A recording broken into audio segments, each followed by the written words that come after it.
पहा, आईने मस्त आज नाश्त्याला घावणे केले आहेत। हे बघा कशी छानशी झाडी आली आणि एकदम मस्त झाले आहेत। मला खूप आवडले घावणे। त्याच्यासाठी मी बॅटर असं केलं की रेशनचे तांदूळ घेतले 4 पेले। तुम्हाला जेवढी क्वांटिटी हवी आहे तेवढ्या प्रमाणात तुम्ही तांदूळ घ्या आणि ते रात्री भिजत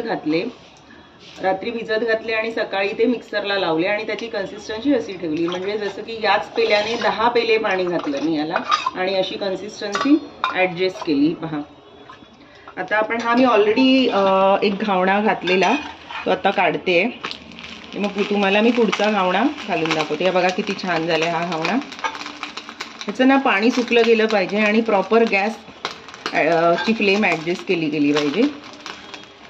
मी शक्यतो डोसे म्हणजे आंबोळ्या आणि घावणे भिड्यावरच करते, नॉनस्टिक नाही वापरत। आता हे पहा, गॅस मी मोठा ठेवलाय, तेल पसरवते। जास्त तेल लागत नाही, सुरुवातीला 1-2 घावणे काढताना थोडं व्यवस्थित तेल पसरवायचं। पहा तेल लावून झालंय, गॅसची फ्लेम मोठीच आहे। हा घावणा मी असा पसरवते।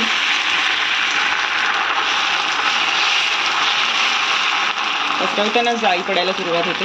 अजूनही गॅसची फ्लेम मोठी आहे। आता हे झाकून ठेवणार आणि जवळजवळ मिनिटभर तरी हे झाकून ठेवणार आणि थोडं मध्ये जरा बघायचं की हे सगळं सुटलंय का। 40 सेकंद झाली आहेत। आता मी हे झाकण काढते, गॅसची फ्लेम मोठीच आहे। आता हे मी परतणार नाही, थोडं हे इथे बघा हे ओलसरपणा आहे, तो ओलसरपणा जायला हवा, म्हणून हे सुकण्याची वाट पाहायची।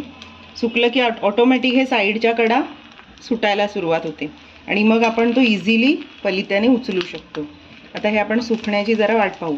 हे पहा घावणा आता सुटतोय, कारण सुकलाय तो साईडने, मग आपल्याला ते परतताना काहीच प्रॉब्लेम होत नाही। बघा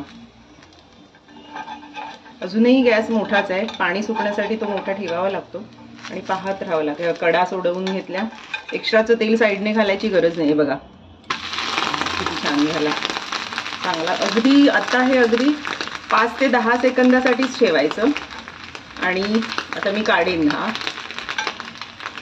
गॅस मोठाच आहे, बारीक केलेला। तुम्हाला जरा असं वाटलं की जरा जळतोय करपेल तर थोडासा अगदी किंचितसा बारीक करायचा, हाय टू मीडियम वर,